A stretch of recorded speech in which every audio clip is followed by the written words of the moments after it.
Good afternoon, everyone. Thank you for joining us today. Today is the first day of Earth, Energy, and Environment E3 Conference and Exhibition, second year, 2022. My name is Jamana Tariq Abdurazak. I'm a petroleum engineer, a recent master's degree in petroleum engineering graduate from University of Houston, currently working as an engineer in Houston, Texas. I have the pleasure to be here with you this afternoon as a member of the technical committee of Earth, Energy, and Environment E3 Conference and Exhibition. Today, we're pleased to welcome our invited speakers, one of which is Dr. Jennifer MISKIMINS, with a bachelor's, a master's, and a PhD, all in petroleum engineering, as well as a long industry experience. Dr. Jennifer MISKIMINS is now the head of the petroleum engineering department at Colorado School of Mines. And today, Dr. MISKIMINS will be discussing completion techniques and energy transition. This session is being recorded and will be uploaded to our YouTube channel, PioPetro, where you can also find all of our previous and upcoming sessions in Earth, Energy, and Environment Student Conference and Exhibition. Again, that's our YouTube channel, PioPetro. Please feel free to send your questions in the chat box, and we will answer as many questions as possible. With that, I ask you to give your full attention to our invited speakers and help me in welcoming today's very honorable guest. Please welcome Dr. MISKIMINS. Hi, Dr. MISKIMINS. Thank you for joining us today. We're so glad to have you on Earth, Energy, and Environment E3 Conference and Exhibition. Thank you, Jamana. I appreciate that. I appreciate the opportunity to speak with you all today, and would like to thank the organizers of the conference for that opportunity and for just doing this for students in general. I think it's a great idea. The agenda and the overall discussions and topics that are going to be talked about these couple of days are pretty impressive. So the committee asked me to talk about completion techniques, and that's my background. I work in the areas of completion and stimulation, probably spend the majority of my time in hydraulic fracturing.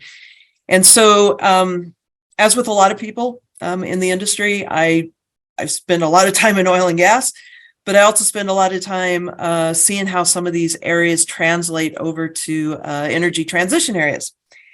And so that's what we're going to talk about today, is specifically some of these completion areas. And so just to give you a little bit of an outline, we're going to start with, in tradition of modeling, we're going to start with some boundary conditions because this is a big topic. We could spend all 2 days just talking about completions in these areas. But I just kind of want to talk to you a little bit about what my boundary conditions are when I was pulling this talk together. Completion considerations just in general, and how we look at those from an oil and gas standpoint, and then we'll kind of relate those into what's different when we're looking at energy transition areas. Energy transition covers a lot of topics. I specifically picked and kind of decided to focus on some of the subsurface areas in geothermal, CCUS or carbon capture and storage. And then solution mining, which actually has been around for quite some time, but with critical minerals is becoming much more important in this day and age. And so we'll talk a little bit about that and kind of introduce you to the concept. It's not necessarily something that's taught in a lot of petroleum engineering curricula. More tends to be in the area of the mining world for some reasons. And then we'll just kind of circle back with some final thoughts. So give you a roadmap of that. I think the Q&A is open, so you can put your Q&A in the box, and I think we just put some of that up there as things go through, and I'll try and get through most of those at the end if we can. So these boundary conditions. Energy transition means a lot of things to a lot of different people in a lot of different groups. Transition might not even be the best word. It might be more of an evolution. And so I'm not here to talk about all areas of energy transition. Like I said earlier, just way too big. There's also some that I probably could have added to the subsurface, like hydrogen and even some things like helium. But for right now, or for today's topic and in these 30 minutes, we're going to focus specifically on geothermal, which is probably one of the more technically advanced as far as how far along we are in that technology, but a lot of work to do. CCUS, and then, like I mentioned, the solution mining. And as we kind of go through a lot of this, I know a lot of you being students and whatnot, or most of you, you're going to find probably a lot of areas that we understand pretty well, But to be honest with you, there's a lot of areas here that have a lot of research and development and R&D type topics. So these might be some things that maybe you want to consider as we go through, as to, if you're looking for different senior theses or master's programs or whatever, there's some very fruitful ground in these particular areas. So when we're looking at completions, I tend to think of completions very similar to how SPE defines the completions. And I actually served as the completions technical director on the SPE board. Very familiar with the pedagogy that goes into what's completions. And so when I'm talking about this today, and when we're thinking about completions, kind of starting off big picture, what type of reservoir are we drilling with, or are we dealing with? The type of reservoir, that goes anywhere from what's the mineralogy to what's the pressure to what's the temperature. All these different factors come into play as to then how we're going to actually do a completions technique. Well orientation is a big one. Vertical, deviated, horizontal. What am I dealing with? You'll see that come back when we start to talk about things like enhanced geothermal systems. Selection of tubulars and all of our downhole tools and equipment. And you'll see as we talk about some of these different areas, we're still using casing, we're still using tubing, we're still using packers and sliding sleeves and some of this different equipment. But as we're doing that, we've also got to start to, in some of these different types of reservoirs, start to have different considerations. We still have to be able to case the well, but that casing might need to be able to resist corrosion, be able to last longer than perhaps it ever had to in an oil and gas type of situation. Perforating, what type of perforating are we going to be looking at? What type of the zone would we want to be perforating from an interval standpoint? And is this energy transition area going to need some kind of stimulation? Are we going to acidize it? Are we going to hydraulically fracture it? Very similar to how we do in oil and gas areas. And what's that selection of that stimulation technique? What's the design look like? Is it even necessary, or does it serve its purpose for these energy transition areas? So some kind of, like I said, big picture things to keep in mind as we start to go through this. What's really different when we start to look at our energy transition type of areas, the geology is one of the big ones. Not 100%, but especially when we start to look at things like enhanced geothermal systems, we're usually not dealing with the sedimentary rocks that we're used to dealing with in oil and gas. We are mostly, well, not mostly, but in a lot of areas, we are dealing with granite or granitoids or something that's a different type of rock system. Are we dealing with the horizontal or vertical? And I'm going to give you some different types of wells as we go through here. Already kind of mentioned this, but corrosion is a big difference. You're going to see that we are working in some extremely harsh environments, and therefore metallurgy, material science starts to come a lot more into play than perhaps it does in a very traditional type of oil and gas reservoir. And then the big one's temperature, especially when we're talking about geothermal. So let's talk about geothermal. So when you look worldwide, and when you look at the U.S., just because I live in the U.S., I live in Colorado and very close to Denver, Colorado, tremendous opportunity for geothermal resources. And the map on the left-hand side here, this is a heat map. We have a lot of geothermal projects that are developed in the western part of the U.S. here. I'm going to talk specifically about this area down here in California here in a minute. But this is our heat map of areas that are have high geothermal gradients. They're high temperature already. We also have a lot of areas that have pretty reasonable temperatures, but might not be conducive to geothermal technology or production from the beginning. And so we might have to do some potential enhancement of these. I know a lot of you are from around the world. It's very widely deployable technology. There are a lot of areas around the world that also have very hot spots. And we think frequently in terms of like Iceland. A lot of people think about the geothermal activity there, but there's a lot of geothermal activity other places that have potential both currently being produced, but could also be produced if we develop the right techniques for that. So like I mentioned, I was going to zoom in a little bit on some of these California things. And so this is Southern California. So if I come back here, again, I'm kind of zooming in on this part of the world right here. Come into California, it's just north of the U.S. New Mexico or U.S. Mexico border to a place called the Salton Sea. Salton Sea is an area where the geothermal uplift has these hot rocks very close to the surface. And if I zoom in right here, you can see kind of that's actually the sea itself. Here's the edge of the sea. This is where we have these shallow thermal anomalies where the heat has come very close to the surface. It's quite drillable with current technology. We don't have to go extremely deep to where the really, really hot rocks are. And this is an area where California is producing a lot of hot, wet geothermal rocks to this point in time. The water's already there. The heat's already there. Unfortunately, what's already there also is a tremendous amount of constituents in the water that's being produced. And so if you look at this particular listing, this is about 270,000 TDS of water that's being produced. That's about 7 times what seawater is.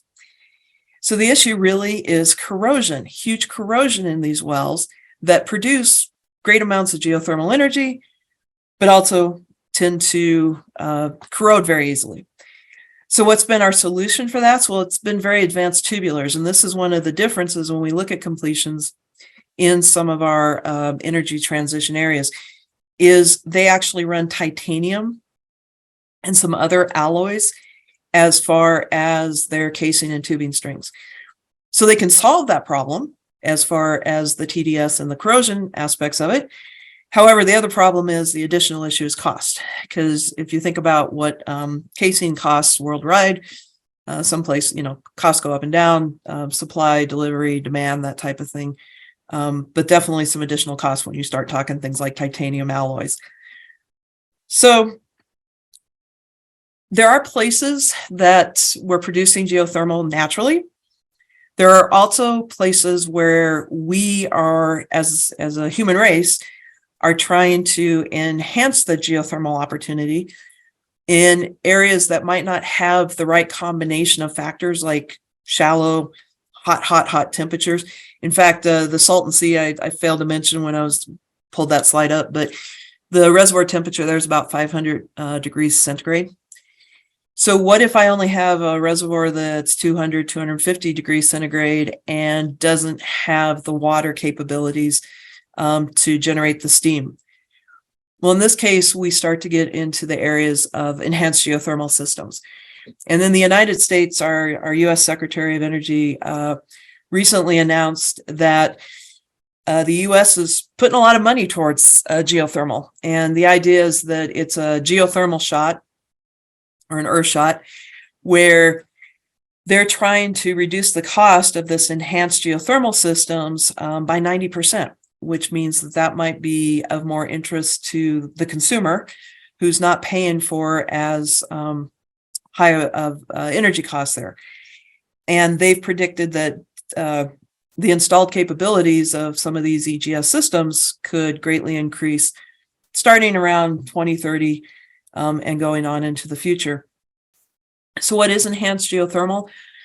Enhanced geothermal systems are kind of what we're showing over here on the right-hand side in this figure. We are going to parallel 2 wells. When we parallel these 2 wells, we are going to inject cold water down one, inject that water through the rock, let the rock naturally heat that water up, and then produce that water back. And we have had in the world different places where we have tried EGS. One of the most common, or one of the first places that this was tried in what we refer to as hot, dry rock, was Fenton Hill, New Mexico. The problem with EGS is the concept is great on the right-hand side over here. The drawback is actually how to direct that fluid. So for any of you that have worked in hydraulic fracturing, stimulation, completion areas, we can do a fairly decent job of diverting at the wellbore using different techniques like plug and perf and sliding sleeves and whatnot. But when it gets out into the reservoir, diversion becomes a little bit trickier. Also, many of the tools that we have used to work in oil and gas reservoirs don't necessarily convert 100% to the conditions that we're dealing with in these hot, corrosive type of atmospheres. So you're going to hear later, John McClellan with the University of Utah, I understand, is speaking later. You're going to hear a lot more about Forge. I'm just going to touch a little bit on Forge because it is a massive project going on in the U.S. right now. Forge is an area where we are testing enhanced geothermal systems, and it's an area in Utah. Again, if you refer back to that map of geothermal potential, I already mentioned Nevada, California, Utah. These are all those western parts of the U.S. where the geothermal potential is probably the greatest to be able to do this enhanced geothermal system. And there are some production wells and some injector wells that are currently being fractured, hydraulically fractured, to work on that connection between that injector and that producer.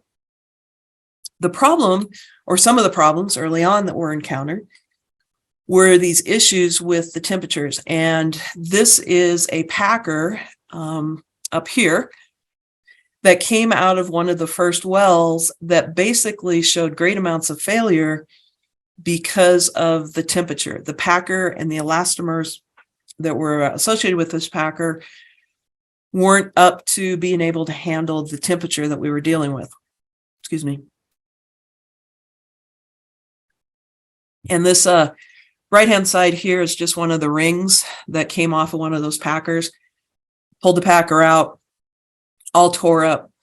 So we had to start looking for other places where we could extrapolate some of this technology and improve and overcome some of these issues. So where do we do a good job of working with diversion and horizontal wells? One of the areas is, of course, in shale plays and multi-stage horizontal fracturing of shale plays. So we're looking, and some of my research group and some others in conjunction with Forge, it's a big project. When you hear about it later today, I think you'll find it of great interest. But we're working specifically on developing some sleeves that can help with that direction of being able to then create hydraulic fractures that then connect to that producing well, gets heated up within the reservoir, and once that water's heated up, we produce it back. What becomes tricky with these systems is the packers don't seem to work really well, so we need some mechanical systems. In this case, this is what's called geothermal optimal sleeve. This geothermal optimal sleeve will shift using a ball. These ports will then open up, and that will allow the movement of fluids from the injection well to the producing well. Not a lot of moving parts, no rubber parts that could be impacted by the temperature. But we want to be able to open and close these sleeves, because once we see fluid going from an injector to a producer, we inject that cold water, it gets heated up, but over time that heat in the reservoir will dissipate, and we need to open or close another sleeve so that another way of saying this is if I come back here, not all 5 of these fractures might be open and flowing fluid at the same time, because that heat will dissipate. And so we might want to open and close these different sleeve systems to be able to direct the fluid out in the reservoir from the wellbore at different times to shift when the reservoir heats or cools down. So this, we have to be able to tractor in and open and close these sleeves. What makes that tricky is a tractor now has to be able to operate under some of these really, really high temperatures, which is not something that we've been able to do in our industry or have readily available in our industry for these particular temperatures. And so this is just another way of saying this. This is my injecting well coming down here. I'm injecting through here to my producing well through the green, which are 8 hydraulic fracturing stages. But when things cool down, I might want to be able to shut some of those sleeves off and just keep the injection going through the hot. At the same point in time, there's a lot of work that I'm not going to talk about today, but there's far field diversion techniques so that if we're short circuiting out here due to natural fractures, are there ways that we can turn on and off out here, not just at the wellbore, to direct that fluid? So that brings us to the second topic, carbon capture, utilization, sequestration. And I've sat in on some of the panel sessions today and whatnot. And if you've listened to some of these, there's a lot of discussion about CCS. We are really good as petroleum engineers at injecting CO2. We've been doing it for a very, very long time when it comes to tertiary recovery. So, we inject down, capture CO2 out of the atmosphere, capture CO2 from a source, whether it's our reservoirs, whether it's oil and gas reservoirs, whether it's a CO2 reservoir, inject it down into the reservoir, and of course, create some kind of miscible zone, produce more oil. Win-win. We're injecting CO2, but we're also producing more oil from that particular process. But with carbon dioxide comes, again, corrosion processes. And if you're not familiar with CO2 injection, or you haven't looked at this point in time, CO2, when you mix it with water, becomes carbonic acid. And that's exactly what you have when you have a soda. So you get carbonic acid. Carbonic acid will eat on some tubulars. So if we are going to inject and capture and store CO2, not necessarily through a CO2 injection process like 2 previous slides there, but actually inject this CO2 to stay in the ground long term, we've got to have some considerations. One, again, corrosion. If we inject CO2, if it mixes with water, you're going to have that carbonic acid. So therefore, maybe we need to be able to strip out the water entirely and just inject CO2. We're also, though, going to be looking at injecting and storing extremely long term. So the U.S. Environmental Protection Agency, they call these Class 6 wells. It's just a designation. I think a lot of countries around the world will eventually have these type of rules. But what Class 6 rules are is these are for long-term CO2 storage wells. They're designed to protect underground sources of water, of fresh water. So just like any oil and gas operation, we're going to be cementing and protecting surface water. But we also have to provide for long-term monitoring. And when we say long-term, this is when things get a little bit trickier from a completion standpoint. Long-term with maybe a conventional reservoir is 20 years. Maybe with an unconventional shale reservoir, the well needs to last 50 years or 60 years. For us, when we're talking about CO2 sequestration, these wells have to last hundreds of years. You don't want that CO2 coming back up to the surface, because the whole point is we're trying to inject it and capture it and keep it there. So from a completion standpoint, we have to design wells that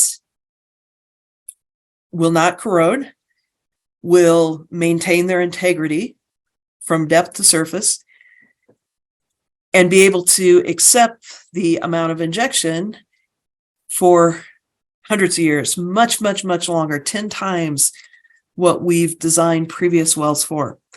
And that in itself brings a lot of completion issues associated.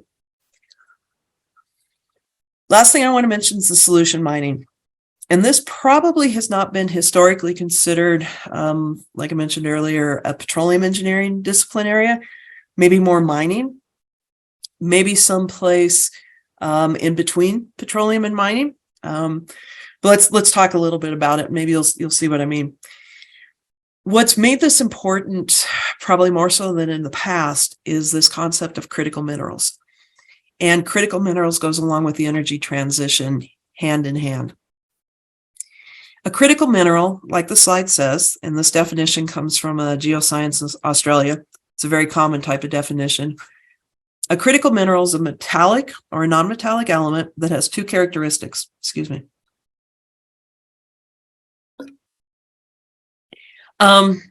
It's essential to the functioning of our modern day society, technologies, economies, national security. What makes it critical is there's a risk that the supply chain could be interrupted. What kind of falls into this? Well, I'll show you some of the actual minerals here in a minute and some of the elements. But what critical minerals are used for is they're used for manufacturing your mobile phone. Probably some of you are listening to this on a mobile phone, your computer, semiconductors. The list goes on and on and on and on. Okay. All these then are used in things like electrical cars, solar panels, rechargeable batteries, a lot of the different energy-based areas that are associated with the energy transition.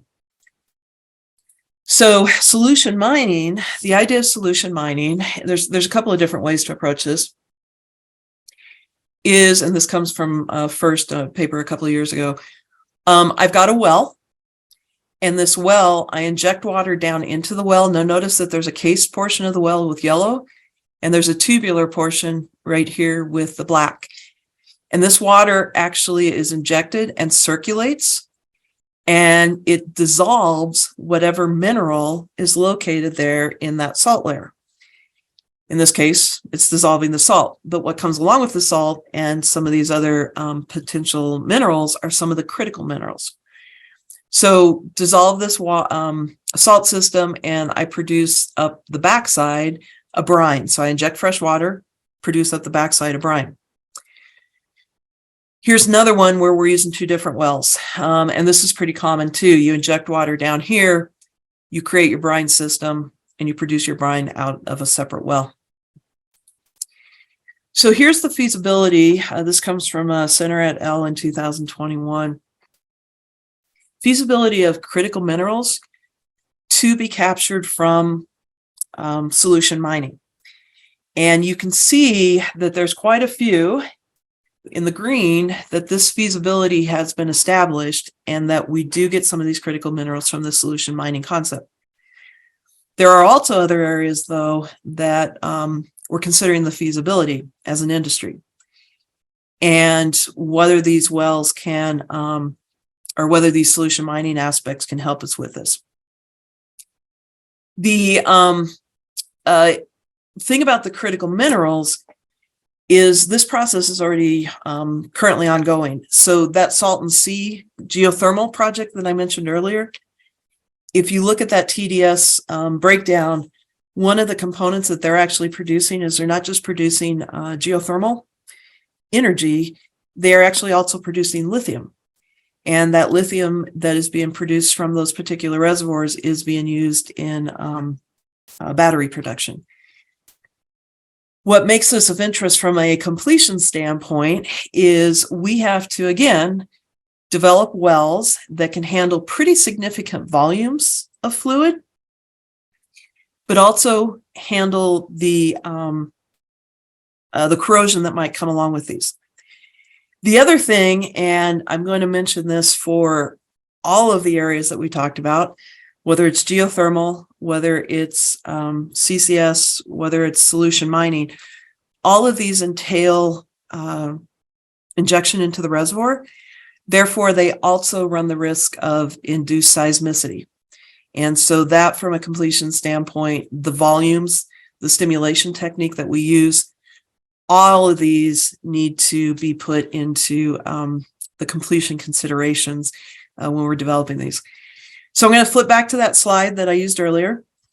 Completion considerations, when we're looking at some of these reservoir, we're looking at high pressures, we're looking at hot temperatures, we're looking at large TDS, very corrosive materials. From a completion standpoint, we need to be able to deal with well orientations anywhere from vertical to deviated horizontal. Tubulars have to be able to handle some of these corrosive temperatures or corrosive materials that we're dealing with and the temperatures associated. I didn't really hit on this, but perforating, if you're familiar with perforating charges, they can be impacted by temperature also. So that's something. Also, from a wireline standpoint, if you're running into corrosive areas. From a stimulation standpoint, do we need stimulation? What's the induced seismicity associated with it? EGS type of areas, there's definitely need for stimulation. The whole concept of EGS is based on stimulation and hydraulic fracturing, and we need to adequately design these, but we need to design the wells that can handle them. So overall common themes: corrosion, temperature, pressure, wellbore size, induced seismicity. What extrapolates well, what doesn't extrapolate well from oil and gas? Some will, some won't, but there's a lot of work and a lot of opportunities, and I will point that out. A lot of opportunities for petroleum engineers to build skills in these specific areas. And just by having a petroleum engineering degree, you're building skills in this area. So I went about 30 minutes, 32, I guess. I wanted to leave a little bit of time for Q&A, so I'm going to pull up some of the Q&A that you got here. Okay, does the temperature of groundwater depend on the depth? Yes, it does. You're dealing with temperature gradients, just like we deal with temperature gradients in oil and gas reservoirs. What we've looked for so far from a development standpoint, we tend to look at anomalies for heat.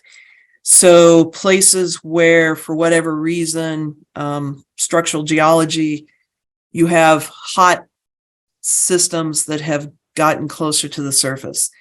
So you can think, you can think along the lines of like igneous rocks or some kind of bulge or uplift where we've had tectonic forces bring those temperatures closer to the surface.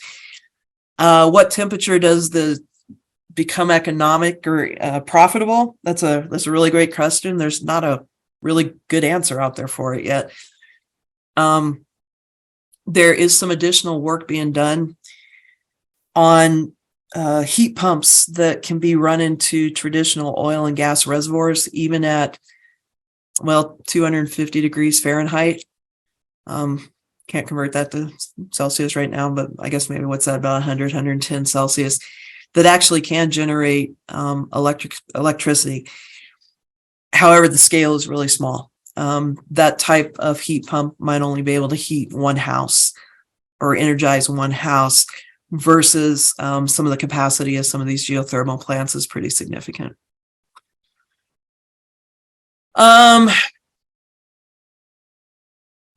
Long-term CO2 storage and the underground drinking water. So two separate issues there. We are injecting the CO2 at great depth. So well below any kind of drinking water level. But our wellbore goes through the drinking water level. And that's what I was alluding to, is the wellbores that we create need to be able to case and adequately protect that underground drinking water depth with the wellbore through your casing, through your cementing, and then the CO2 is injected at a significantly deeper zone. Then there's consideration of having a cap rock on top of that zone that will prevent migration of the CO2 through the geologic formations. So two different systems there. Let's see.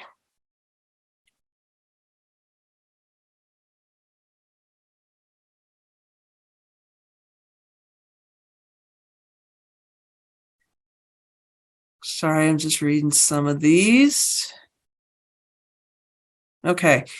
A lot of questions about corrosion. There's some different ways to that we have used or combated corrosion in the oil and gas industry, and I think a lot of these will translate over to the energy transition. We do use lined pipes, so we can coat or line our tubulars, tubing, casing, whatnot with protective films that then the fluids can't get to the metals to actually corrode them. But there's also metals that are specifically designed to not corrode under certain atmospheres. And so, to prevent corrosion, part of that is you need to know what those atmospheres are going to be before you run those tubulars into the ground. That's more where metallurgists come into play. Metallurgy in the oil and gas field is critical for us, and it's going to be critical in the energy transition areas. But there's costs associated with both those two. Lining pipe adds cost. Using corrosion preventative tubulars can use cost. So,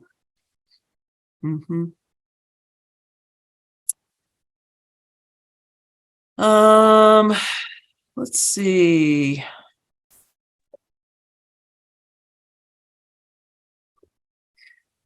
Tight reservoirs or clays contain critical minerals. There's a few out there. There's a few reservoirs that I've heard of that are oil and gas oriented that contain some critical minerals. Not as prolific as maybe some of these other formations that are specifically targeted for them, like potash and that type of thing.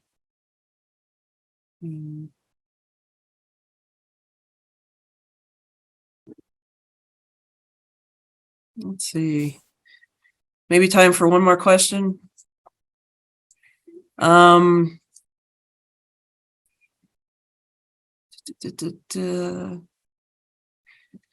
difference between water injection and oil recovery, I'm assuming that, okay, so I'm going to make some assumptions about this question, but I'm assuming that has to do with the CO2 injection and recovery. When we look at CO2 sequestration, there's two different directions people are talking about it. One is injecting CO2 into the ground as a fluid to do enhanced oil recovery.